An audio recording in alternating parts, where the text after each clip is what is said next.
Dalawang barangay sa lungsod ng Cebu ang isinailalim sa state of calamity at dahil yan sa pinsalang dulot ng buhawi at pag-ulan ng yelo. Umulan din po ng yelo sa Davao del Norte. Nakatutok si Donna Timbao ng GMA Davao.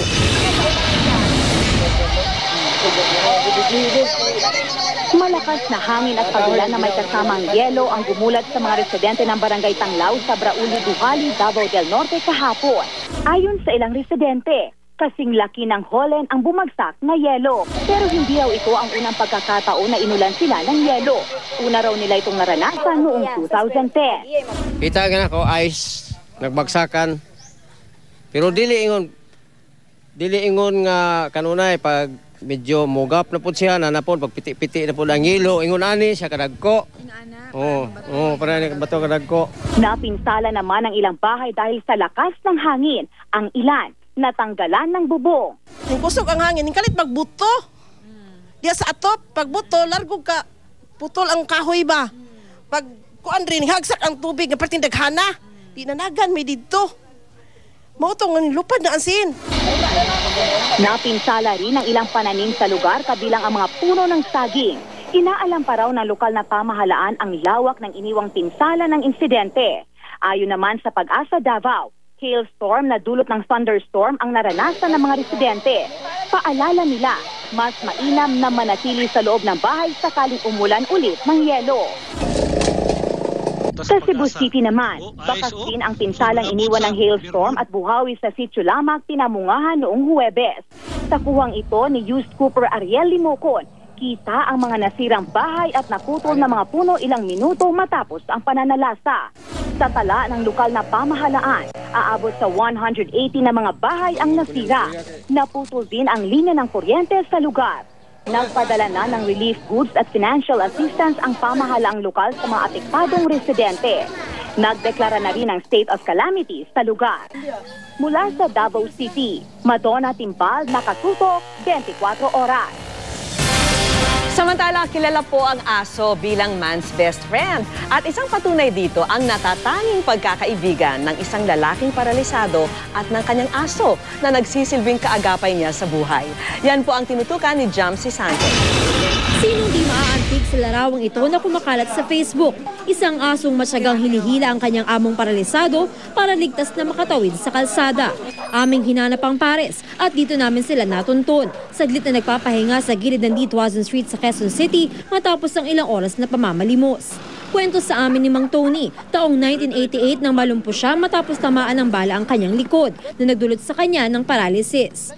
Matapos ng 21 taon, nakilala niya ang asong si Douglas na mula nooy nagsilbi na niyang paa at gabay sa daan. Ihinto siya. Alam niya, pag medyo bata na, ihinto kami. Alam niya lahat yun. Basta sinabi yung kalaban, aagatin niya. Basta sinabi kaibigan, kahit hawakan mo, ganyan na aso. Ang katapatang ito, nasaksihan mismo ng mga kapitbahay ni Mang Tony. Yan ang nag-guide sa kanya kahit saan siya pumunta. Hindi naman niya kaya magtulak na mag-isagaan. Palagi niya daladalay talaga yan eh. Kasama niya palagi yan. Kaya naman di na sila nagugulat kung bakit ganun na lang ang pagmamahal na isinusukli ni Mang Tony na wala raw ibang kamag-anak sa Quezon City. Pag kumakain siya, hindi pwedeng hindi kakain ng aso. Yun, pag wala siyang pera, yung tira niya. Pero pagka marami siyang pera, tig-isang order sila ng aso. Bigay na kaya inalagaan ko mabuti. Kinakain niya, kanila at sabaw. Tama. O di ko pinapakain ng buto manok, buto ng baboy. Bawal yun, tutusok ang bito ka. Dali, akyat! Pa! Para kay Mang Tony, higit pa sa pagiging bantay yung turing niya kay Douglas. Siya rin ang pinakamatalik niyang kaibigan. Siya lang pinakamamahal ko sa buhay ko eh. Wala na akong ibang kamangano, lalo mga dyan. Ako lang mag-isa. Jamsi Sante, nakatutok, 24 oras. Dumarami po ang mga aso na nasa pangangalaga ng isang tinatawag na Animal Welfare Group sa Tarlac. Sa mga sandaling ito, nasa 6 na raang aso na pong kinukupkop ng Animal Kingdom Foundation. Karamihan sa kanila nailigtas mula sa mga magbebenta sana sa kanila para katayin.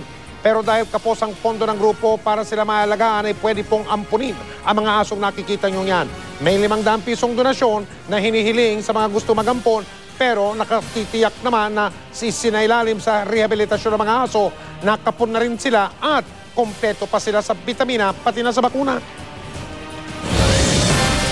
Ikinababahala naman ng gobyerno ang mababang kalidad ng pagtuturo sa maraming nursing school sa bansa. Batay na rin sa mababang passing rate ng mga ito sa nursing licensure exam. Kaya utos ni Pangulong Aquino, imbestigahan ang mga eskwelahang ito dahil baka raw ginagatasan lang ang ating mga kababayan. Nakatutok si Mariz Umali. Hindi lingid sa kalaman ni Pangulong Noynoy Aquino ang kalidad ng ilang nursing schools sa bansa. Kaya sa pagharap niya sa anibersaryo ng Commission on Higher Education, naging maanghang ang kaniyang salita. Kapansin-pansin na po ang pagsulpot ng mga nursing schools, pero tila wala naman ditong napupulot na dunong ang mga estudyante. Parang ginagatasan po lamang nila na matrikula ang mga magulang na nagkakandahirap magtrabaho para lang maparal ang kanilang mga anak. Ikinababahala ito ng pamahalaan lalo't mahigit 80 paaralan na may nursing programs ang may 30% o mas mababa pang passing rate sa nursing licensure exam mula 2008 hanggang 2010. Sa pinakahuling nursing licensure exams noong December 2011, 33.92% lang ang nakapasa. Dagdagan pa raw ng problema ng kakulangan ng oportunidad at trabaho para sa mga nurse. Pagkatapos ng 4 na taon ng pag-aaral at makakuha man ng lisensya bilang nurse, biglang wala naman silang mapasukan trabaho dahil siksikan na sa merkado. At kapag nangyari ito, paano ba mababawi ang ipinuhunan sa kinabukasan? Sa datos ng CHED, nasa kulang-kulang 300,000 lisensyadong nurse na ngayon ang wala pa ring makuhang trabaho. Isa rito si Awi Tanhueco, nagtapos ng nursing noong 2010. Kumuha at nakapasa na sa board exam noong 2011, pero hanggang ngayon hirap pa ring makakuha ng trabaho bilang nurse. Frustrated kasi syempre, nagpakahirap din ako for 4 years. Tapos wala namang, parang hindi ko pa na-apply. Gusto ko sana mag-serve within the country lang. Kaso nga, yung opportunity for you to become a nurse, parang ang hirap kuhanin dito sa country natin.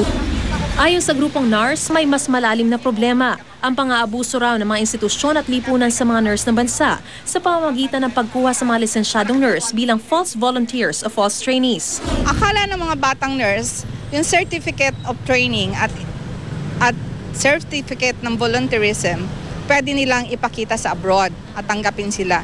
Ngayon, nalaman nito mga institusyon na to na gusto ng mga bata ito at kunyari kailangan na experience.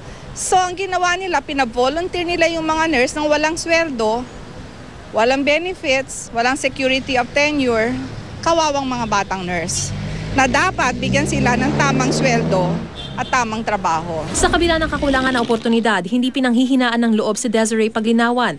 Ito po yung gusto kong career, saka alam ko pong mapapatuloy ko po yung pagiging nursing ko hanggang pagtapos ko po, makakatulong pa rin po ako sa magulang ko. Ang CHED naglabas ng CHED Memorandum Order 18 para solusyonan ang mga suliraning ito. Sa 491 nursing schools sa buong Pilipinas, 25 nursing programs na naipasara mula noong 2009 matapos bumagsak sa pagsusuri ng ahensya.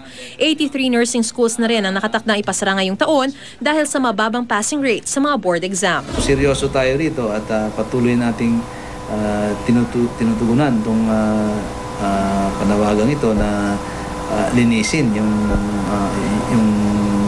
at alisin o pasara ang mga substandard programs. Mariz Umali, nakatutok, 24 oras. Susunod! Video na yan na kumakalat sa internet, bata ipinasok sa washing machine ng kanya mismong magulang.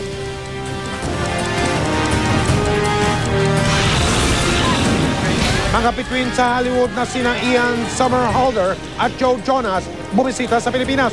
Susunod din daw si Jennifer Lopez kasama si Jessica Sanchez. Ito ang 24 oras.